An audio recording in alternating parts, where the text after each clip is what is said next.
Welcome to the Joy of Wargaming, where we take a few moments to share our love and appreciation of this incredible hobby. Tonight, I sat down and got started, as you can see, putting together a little scatter terrain project for my space station. Specifically, I thought it would need a couple of planters, a little something to spruce up the place, and this being a space station, a spruce wasn't going to cut it. I want to show you how I constructed these real quick.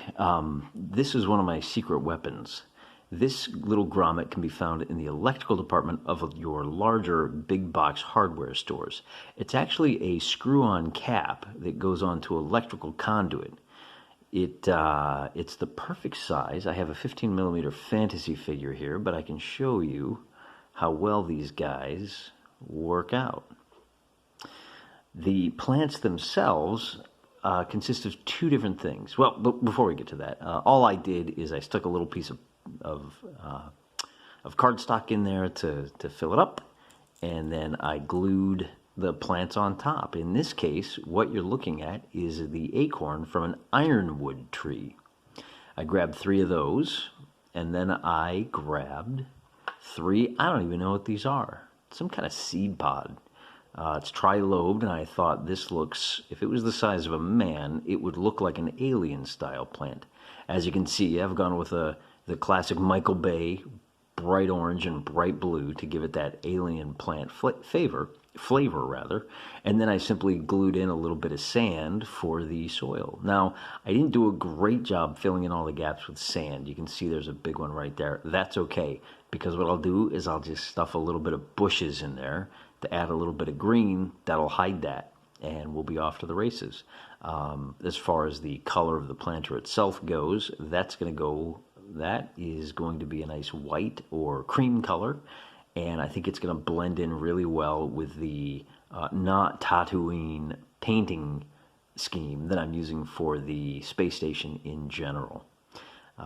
Very simple project, in the course of about 10 minutes, I've got 6 planters. And one of the things I wanted to caution you about is that these, they're cheap.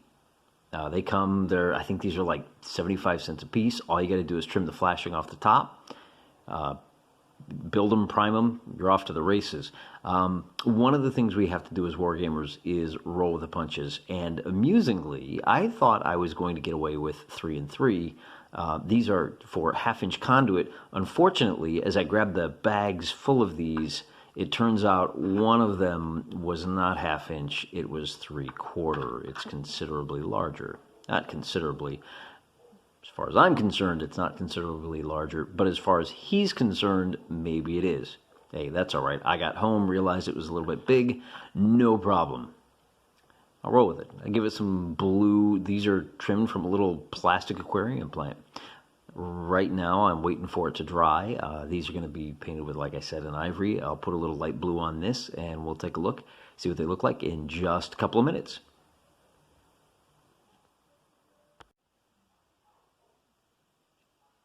And we're back. I finished painting these guys. I got a little bit of earth brown and highlighted these a nice white. I don't know if you can see in the light that we're using today. Maybe I can focus in a little bit tighter on that for you.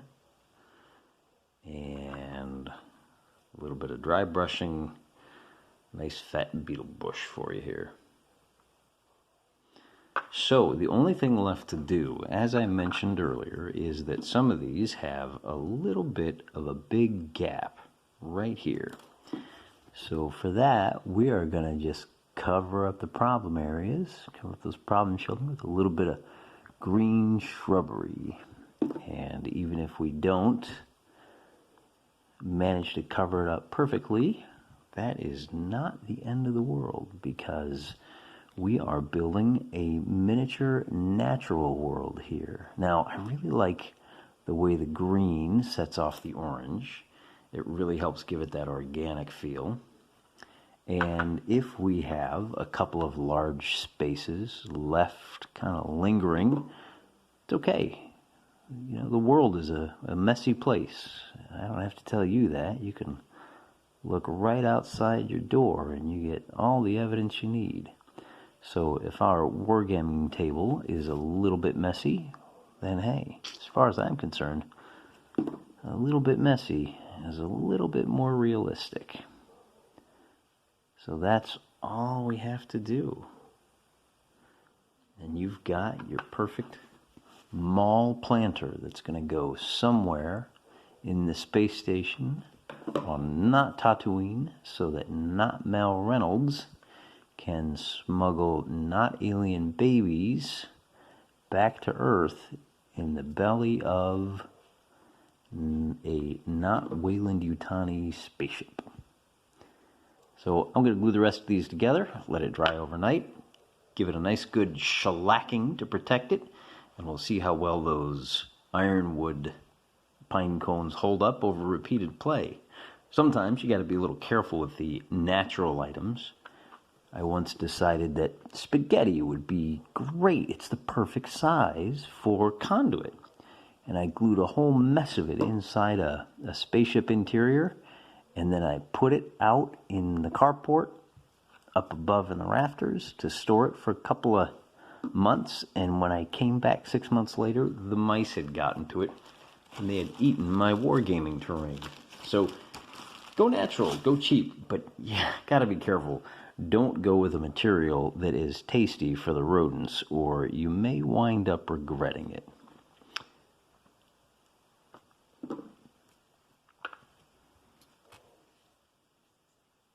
In the meantime, I guess I could show you. I have no idea what this material is called. I bought a nice fat bag of it from the model railroading store about 3 or 4 years ago. And all I do to make this work is separate it, tear it apart, and then I just roll it into a fat little ball so it looks a little something like that. And then that gets crammed into every little nook and cranny with a little bit of craft glue. That's all it takes, and the craft glue will help it hold its shape.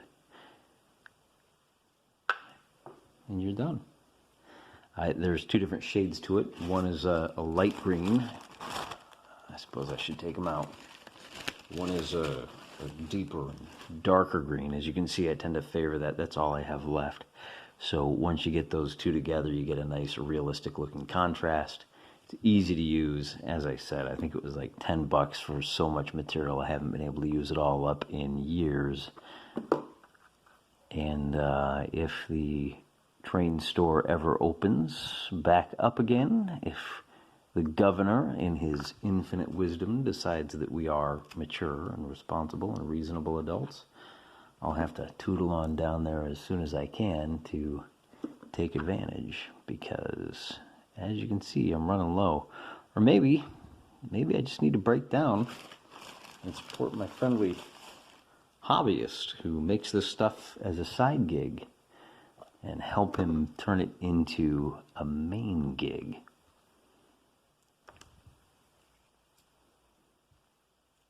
One last thing before I go. Now that I got my bushes trimmed, we can set this aside. Might as well show you my little paint stand. It's not fancy. It's just a little wooden tray, but it means a lot to me. My brother got this for me for Christmas one year. In fact, this water bottle, it's not very big. I have to refill it about every 10 minutes, which is good. When you get to be a war gamer of my age, you need that 10-minute reminder. Hey, stand up, stretch your back, or else you're never going to be able to walk tomorrow. It was a Christmas gift. It came with some kind of sausage and cheese basket. And although I can now afford something a lot bigger, a lot better, and a lot more suited, I hang on to this one because it means so much more to me than any $100 paint rack that I can find. I also really appreciate the fact that it is somewhat limiting. This is about all I can fit. If I want one more color, one of the existing colors has to go. And as you can see, I've got the 8 Crayola colors as I think of them. I've got a number of grays. And any color that's not in here, I can mix on my own. It's got just enough room for a couple of washes. Games Workshop makes the best, don't they? Citadel does. Something I got for free and I just can't bear to part with. everything I need. A couple of metallics. Again, Citadel makes the best metallics that I've found. And all I need is bright silver, dark silver, and gold. Anything else I can come up with on my own. As with the rules of miniature wargaming, a little bit of boundaries forces you to be more creative than you might otherwise be. So don't be afraid to go lean, go mean, and be creative. Heck, use your thumb as a mixing brush if you have to. This, as you can see, is how I test to see if my dry brush works. If I can pick out the details on my flesh, I can pick out the details on his flesh.